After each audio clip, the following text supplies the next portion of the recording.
Okay, back to Purim, the dinim of reading the Megillah. Okay, so we learned yesterday you have to hear the beginning to the end, the various different customs. Okay, now, when the Balkari begins reading, he says the first three brachas, HaMikra Megillah, Sha'as Nisim Shechianu. Everybody answers Amen, and then he reads the Megillah. We said if you miss words in the middle of the Megillah, so then you can make up the words and catch up to where the Chazan is. Now, you're not allowed to talk between the brachas and the beginning of the Megillah. If you do, you have to make another bracha sometimes. But generally speaking, you're not supposed to talk between the bracha and the actual reading of the Megillah. Okay, you have to listen to everything. Okay, it's just a few more customs. Now, the custom is there's few psukim, 4 psukim, that you say it all together. Ish Yehudi, La Yehuda Ma'isa, what we call it?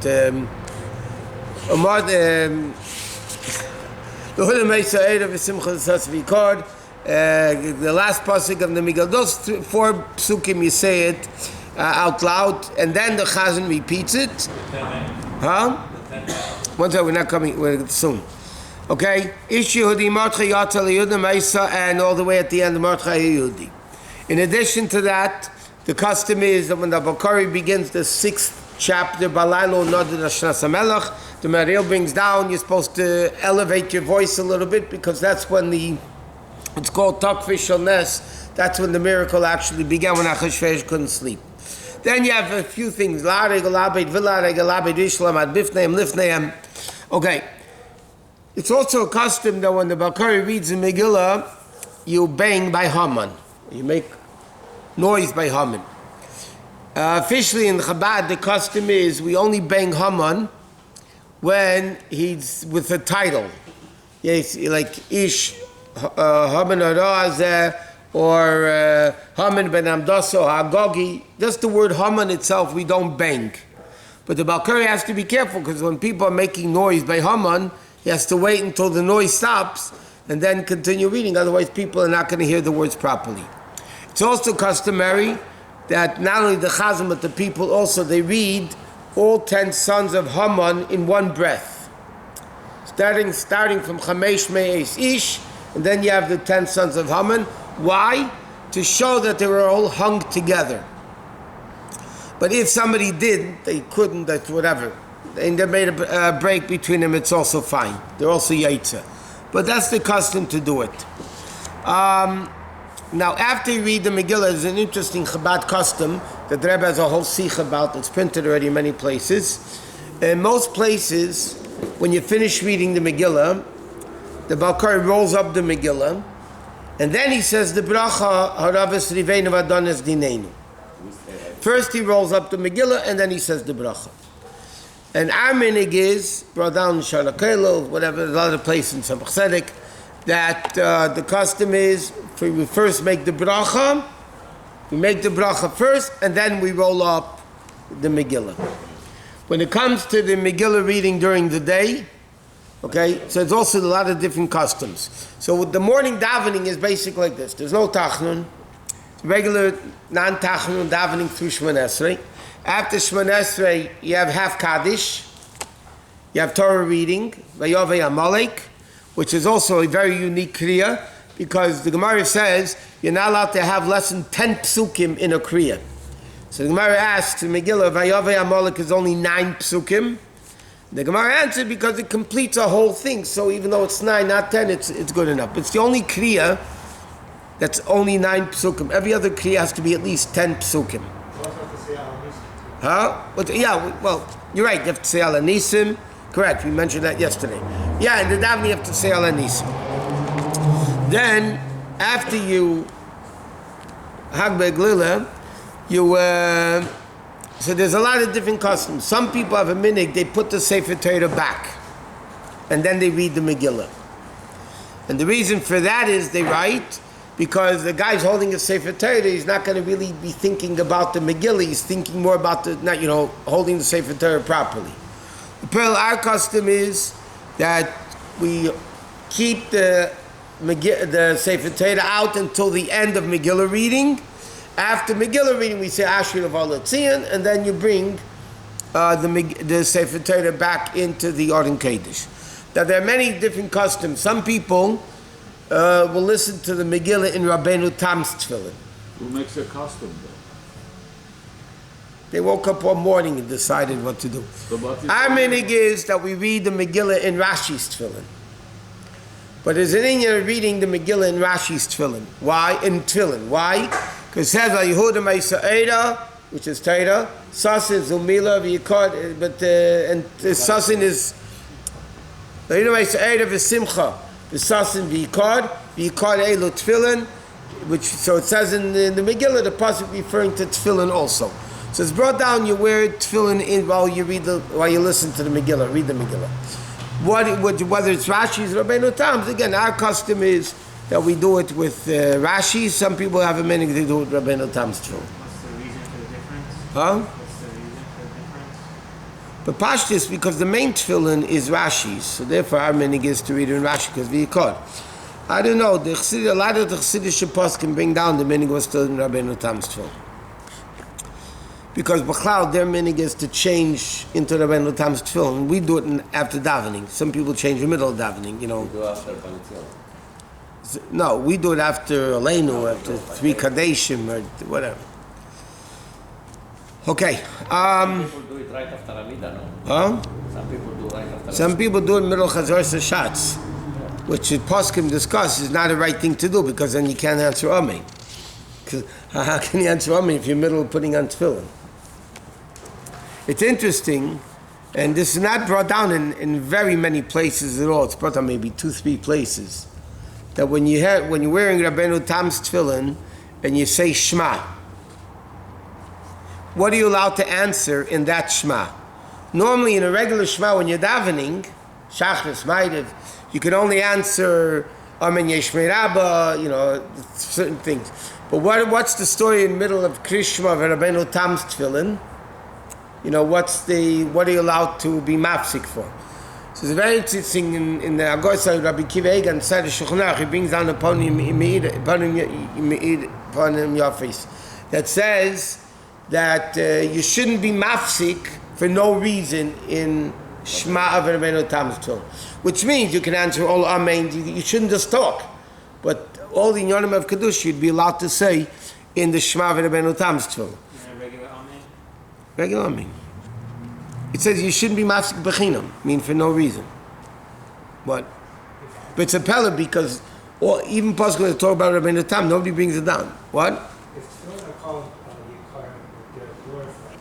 So why are we allowed to do it if you have a tefillin? That's why you don't lean on the hand where you're wearing tefillin.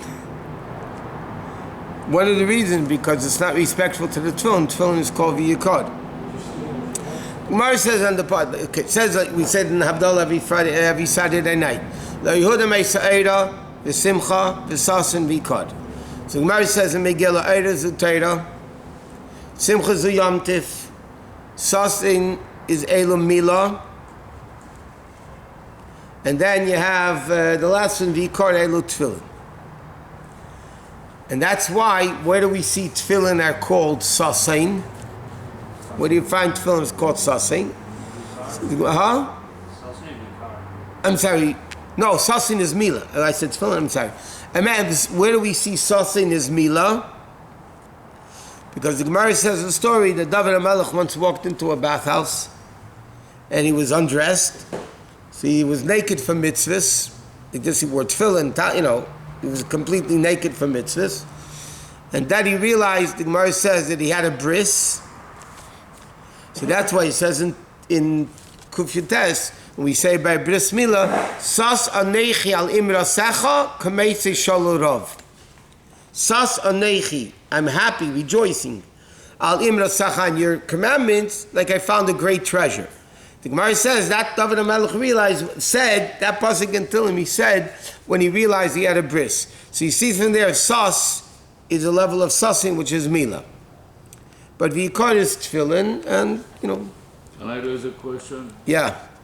What language they spoke at the time of David HaMelech and Solomon?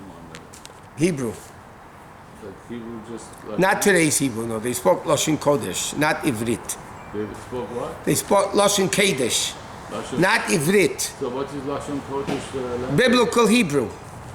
But we don't know what is... Biblical Hebrew. Hebrew like in the Chumash, Oh, I see. in Tanakh. The modern Hebrew today is similar, but it's not exactly the word. It's still one of the best preserved ancient languages. It's Hebrew, One of the handful. of course. Well, I mean, you have Chinese, I'm sure is preserved. It's also Very good. whatever. Latin, French. Okay, what?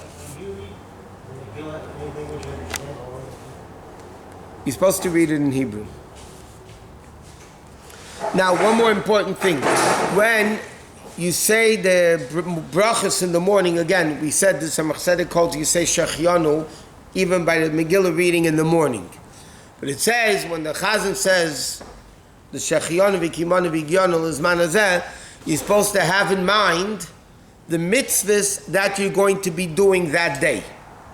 Such as Mishleach Mones, Matanes Lavyenim, Sudas Purim.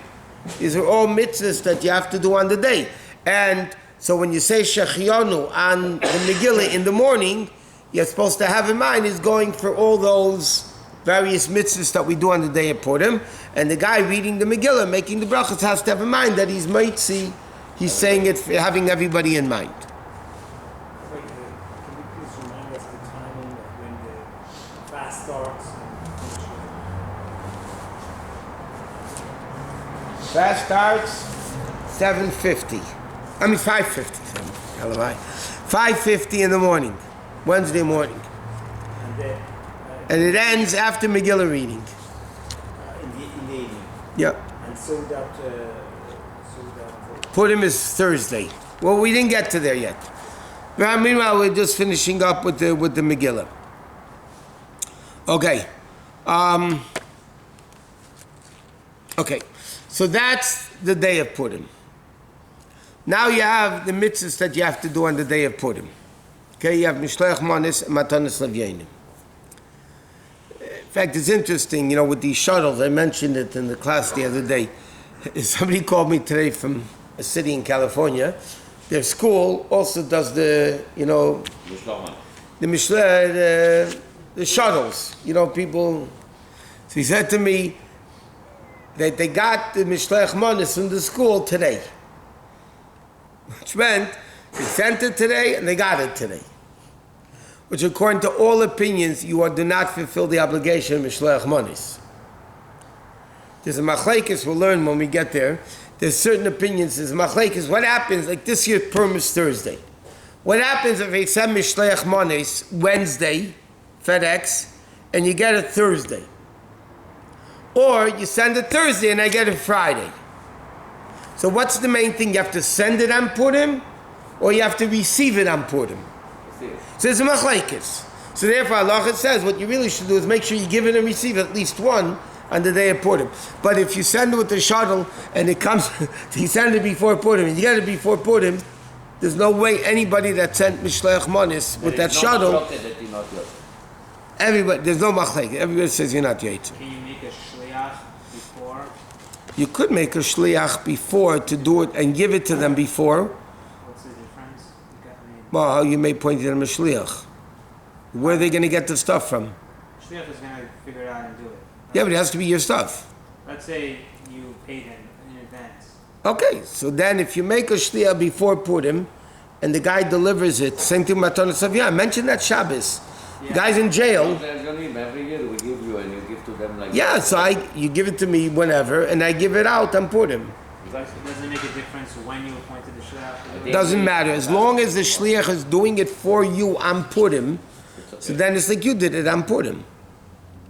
Doesn't matter if you gave him. Let's say you're gonna see a person that's not going to be able to do Matanas Aviyah before Purim. Yeah, on Purim, or Mishleach. They should give it to you before Purim. Make you a shliach that on Purim they want you to do it for them. Then it's fine. Huh? Yeah, the minig is to give it to a shliach because, well, when we get there, we'll discuss Mishleach Monos. It says the expression shliach, Some poskim say it has to be through a shliach. It's not true. The poskim disagree with that. Always the wife make you shliach anyway. Machat